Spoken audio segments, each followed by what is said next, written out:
हम फूले जी की याद करते हैं, गांधी जी की याद करते हैं, इंदिरा जी की याद करते हैं, सबकी याद करते हैं और उसकी जगह है।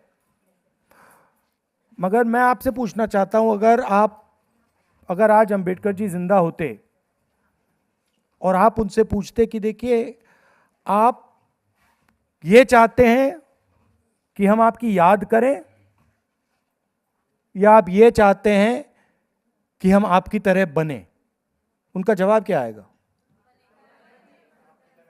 आपकी तरह बने। उनमें से कोई नहीं कहेगा कि आप हमारी याद कीजिए, वो कहेंगे हम विचारों के लिए लड़े थे, आप हमारी याद मत कीजिए, जो हमने किया था वो कीजिए।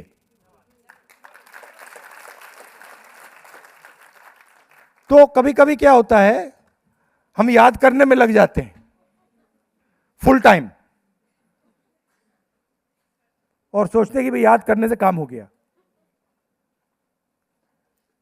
अंबेडकर जी ने, फूले जी ने डायरेक्शन दिया, उन्होंने पूरी जिंदगी डायरेक्शन दिया। अंबेडकर जी ये नहीं कह रहे थे कि मैं किसी इसकी याद करता हूं, उसकी याद करता हूं। कभी पढ़ा आपने अंबेडकर जी को कहते हुए कि मैं इनकी याद करता हूं, उनकी याद करता हूं? मैंने किताबें पढ़ी हैं, कभी नहीं बोलते थे।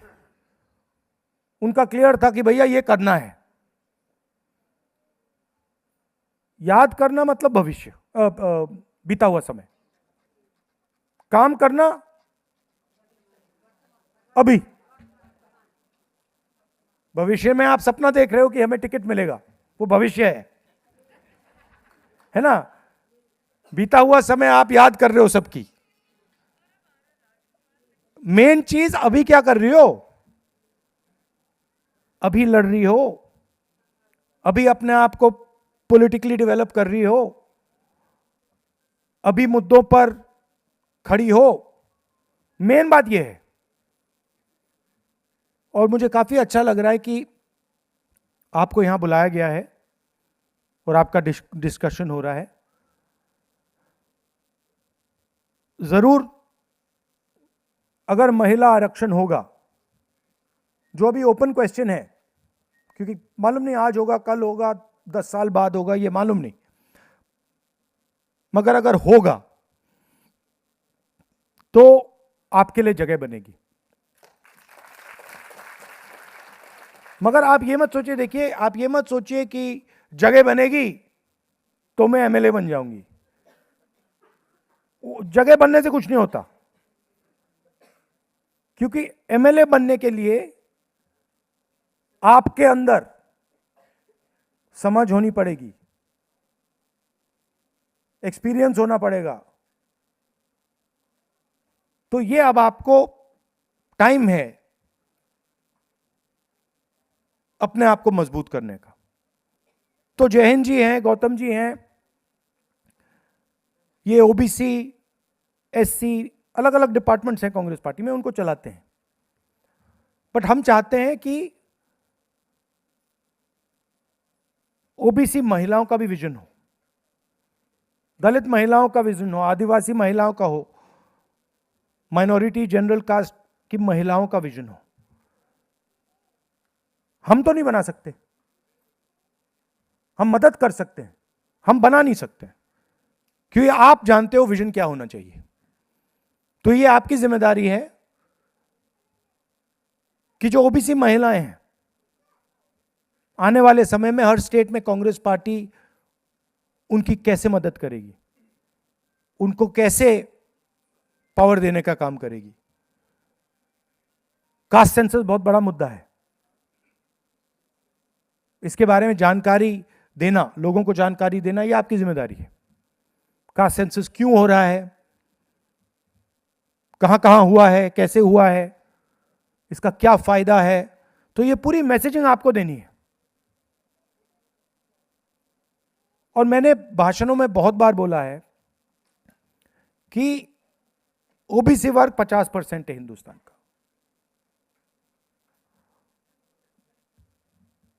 दलित तकरीबन 15%, आदिवासी तकरीबन 9-10%, और माइनॉरिटी 15-16%। आप किसी भी गवर्नमेंट सरकारी संस्था में देखो, इन सबको अगर आप जोड़ दोगे तकरीबन 90% हो जाता है। आप किसी भी संस्था में देखो,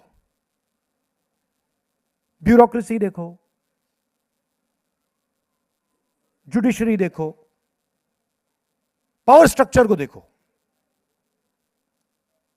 आपको 90% में से कोई नहीं मिलेगा। एक दो लोग मिलेंगे, मैंने उदाहरण भी दिए थे, आपने सुना होगा। और महिलाओं की तो मैंने बात ही नहीं की उसमें, क्योंकि अगर हम ओबीसी वर्ग की बात करें तो अगर थोड़ा सा ओबीसी वर्ग को मिलता है तो पुरुषों को मिलता है, महिलाओं को तो बिल्कुल जीरो है। तो आप तो बिल्कुल लाइन में पीछे खड़ी हैं ना। तो ये जो मुद्दे हैं ये आपको उठाने हैं। बीजेपी कहते हैं कि हम ओबीसी की मदद करते हैं। कहां मदद करते हैं? मतलब क्या दिया है ओबीसी को बीजेपी ने? आप एक बात बता दीजिए मुझे। कुछ नहीं किया। तो ये मैसेजिंग आपको करनी है और एक साथ आपको काम करना है। आप बढ़ जाएंगे तो फिर आप मांगती रह जाएंगी। अगर आप संगठित हो जाएंगी, एक साथ खड़ी हो जाएंगी, ऐसी जो मीटिंग की आपने, और एक साथ मिलकर आप डिमांड करोगे तो फिर बहुत मुश्किल हो जाएगा। कोई ना कोई जवाब तो देना ही पड़ेगा। तो इन चीजों पे आप फोकस कीजिए। मैं आज क्या कर रही हूं, ठीक है? रास्ता जरूर दिखाया है अंबेडकर जी ने, फूले जी ने, गांधी जी ने, सबने रास्ता दिखाया है, उसकी जगह है और रेस करना चाहिए। बट हमारी पूरी की पूरी पॉलिटिक्स वो नहीं हो सकती, क्योंकि अगर हमारी पूरी की पूरी पॉलिटिक्स वो है तो फिर अंबेडकर जी, फूले जी, गांधी जी वो नहीं चाहते कि आप बीते हुए समय की बात करो, समाज के खिलाफ जो हो रहा है उसको भूल जाओ, जो अत्याचार हो रहा है उसको भूल जाओ। तो प्रेजेंट पे फोकस होना चाहिए। अलग अलग स्टेट्स में अलग अलग इश्यूज हैं।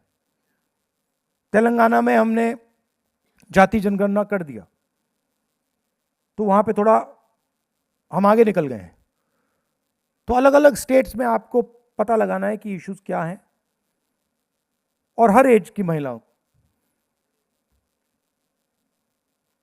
जो स्टूडेंट्स हैं वो क्या सोच रही हैं, उनके सामने क्या मुश्किलें हैं। तो अलग अलग अलग सेक्टर्स की महिलाओं के बारे में आपको मालूम होना चाहिए। और अब तो आपके पास ब्लैंक चेक है।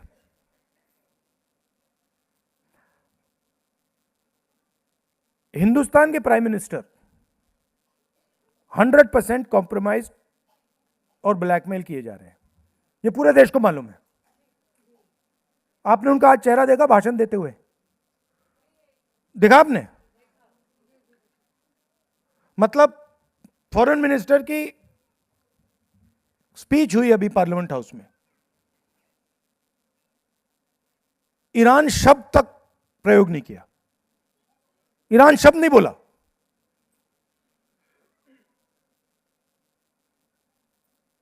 यूएस डील की, उसमें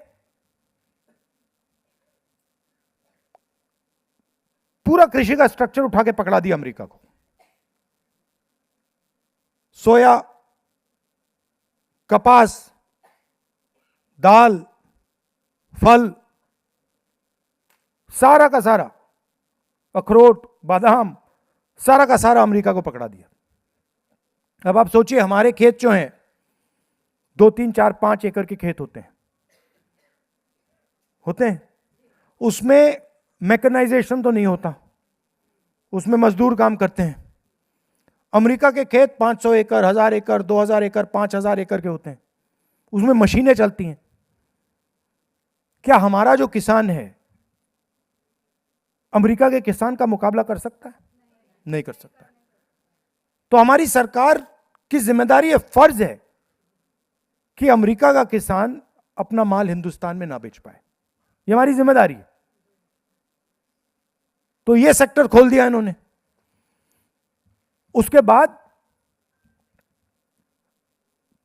मोदी जी ने ट्रंप से वायदा किया कि हर साल हम अमेरिका की कंपनी से 9 लाख करोड़ रुपए का माल खरीदेंगे 5 साल के लिए। इस साल 9 लाख करोड़ रुपए, अगले साल 9 लाख, उसके बाद 9 लाख, 5 साल के लिए। अब आप सोचिए, अगर हम 9 लाख करोड़ रुपए अमेरिका की कंपनियों से खरीदेंगे तो हमारी फैक्ट्रियां क्या करेंगी? खत्म हो जाएंगी। तो दूसरा काम इसने किया कि हमारी सारी की सारी फैक्ट्रियों को मार दिया। 9 लाख करोड़ रुपए हर साल। तीसरी बात, अच्छा बताइए, मैं आपका टेस्ट लेता हूं। दुनिया में आपने देखा है कि युद्ध हो रहे हैं, है ना? अच्छा, युद्ध किसके बीच में हो रहा है? आपको लगता है कि ईरान का युद्ध ईरान और अमेरिका के बीच में है? तो किसके बीच में है? हाँ, ठीक है, एक तरफ तो यूएसए है, दूसरी तरफ कौन है? देखिए, आप फेल हो गई टेस्ट में, फेल हो गई। ये जो सब चल रहा है ड्रामा, ये चाइना और अमेरिका के बीच में ड्रामा चल रहा है। आप समझिए, अमेरिका सुपर पावर है, चाइना सुपर पावर बनने की कोशिश कर रहा है। लड़ाई इन दोनों के बीच में है, ठीक है? यूक्रेन में लड़ाई हो रही है। लगता है कि लड़ाई यूक्रेन और रूस के बीच में हो रही है ना, असली लड़ाई अमेरिका, नेटो, चाइना और रूस के बीच में हो रही है। आपको लग रहा है कि ईरान में लड़ाई हो रही है, असली लड़ाई अमेरिका, चाइना, रूस, इजराइल के बीच में हो रही है। और अगर अमेरिका को चाइना से लड़ना है 21वीं सदी में, तो उनके लिए सबसे जरूरी चीज क्या है? दूसरा क्वेश्चन, हाँ, डेटा। मतलब चाइना के पास डेटा है। क्यों? क्योंकि चाइना के पास बहुत बड़ा पॉपुलेशन है। उन्होंने पूरा अपना इंटरनेट बंद कर रखा है। तो जो चाइना के लोगों के फोन पे चलता है वो किसी के हाथ में नहीं है, बस अमेरिका के, चाइना के हाथ में है। वहां व्हाट्सएप नहीं है, गूगल नहीं है, कुछ नहीं है। उनका अलग है, वी चैट है, उनका गूगल बाइडू है। तो उनका डेटा तो उनके पास है। और सबसे बड़ा डेटा चाइना के पास है। दूसरा नंबर किसके पास है? इंडिया के पास। क्यों? क्योंकि हमारी आबादी बहुत बड़ी है। ये सब आप मैसेजेस जो भेजते हो, व्हाट्सएप चलाते हो, इंस्टाग्राम चलाते हो, गूगल सर्च करते हो, ये आजकल हथियार है, डेटा हथियार है। अगर ईरान में लड़ाई हो रही है, डेटा की लड़ाई हो रही है। उनके राष्ट्रपति ने मैसेज भेजा, पता लग गया। यही हुआ है।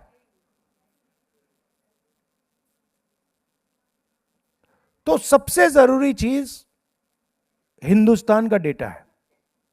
अगर अमेरिका को चाइना का चैलेंज एक्सेप्ट करना है, उनको हराना है, तो हिंदुस्तान के डेटा के बिना नहीं कर सकते। मतलब जो पिछली सेंचुरी में तेल सबसे जरूरी हुआ करता था, सऊदी अरेबिया के पास तेल था, कुवैत के पास तेल था, रूस के पास तेल था, आज सबसे जरूरी चीज डेटा है। और नरेंद्र मोदी ने हिंदुस्तान का पूरा डेटा अमेरिका को पकड़ा दिया, फ्री में, ऐसे मुफ्त में। मतलब आपकी जो पूंजी है, आपका जो धन है, आपका जो फ्यूचर है, नरेंद्र मोदी ने उठा के ऐसे ही दे दिया। मीडिया में एक शब्द नहीं बोल रहे।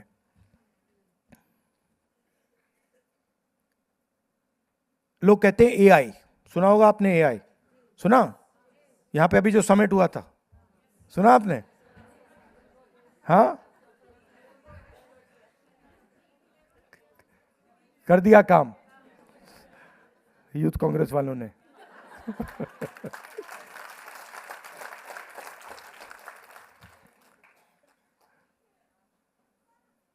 तो एआई की बात होती है, मैं आपसे पूछता हूं, जो पेट्रोल का इंजन होता है वो पेट्रोल के बिना चल सकता है क्या? नहीं चल सकता, उसका कोई मतलब नहीं है। अगर मैंने आपको पेट्रोल इंजन दिया, गाड़ी दी और कहा कि भैया आपको पेट्रोल नहीं दूंगा, क्या कहेंगे आप? बेकार है, इसको उठा के फेंको, मुझे नहीं चाहिए। वही बात एआई के साथ है। एआई का पेट्रोल डेटा है।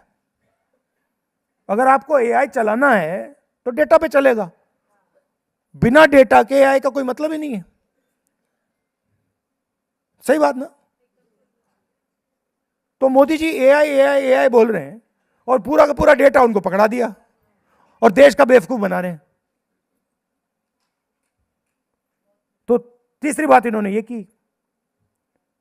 चौथी बात, अमेरिका ने इनसे कहा कि देखिए, आप उन्हीं लोगों से तेल खरीदोगे जो हम कहेंगे। आप रूस से तेल नहीं खरीद सकते, आप ईरान से तेल नहीं खरीद सकते, हम बताएंगे आप किससे तेल खरीदोगे। मोदी जी ने साइन कर दिया, यस सर।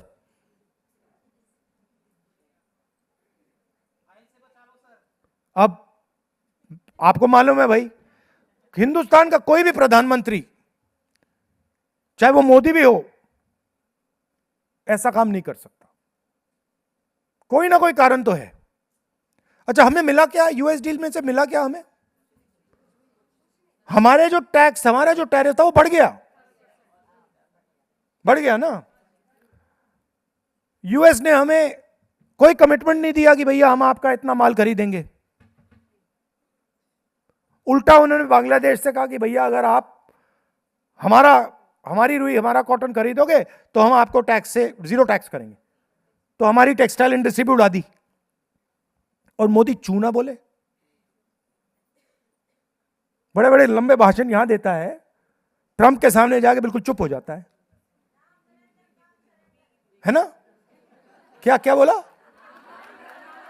ये नाम नरेंद्र, काम सरेंडर। शाबाश, ये आप लोगों ने निकाला है।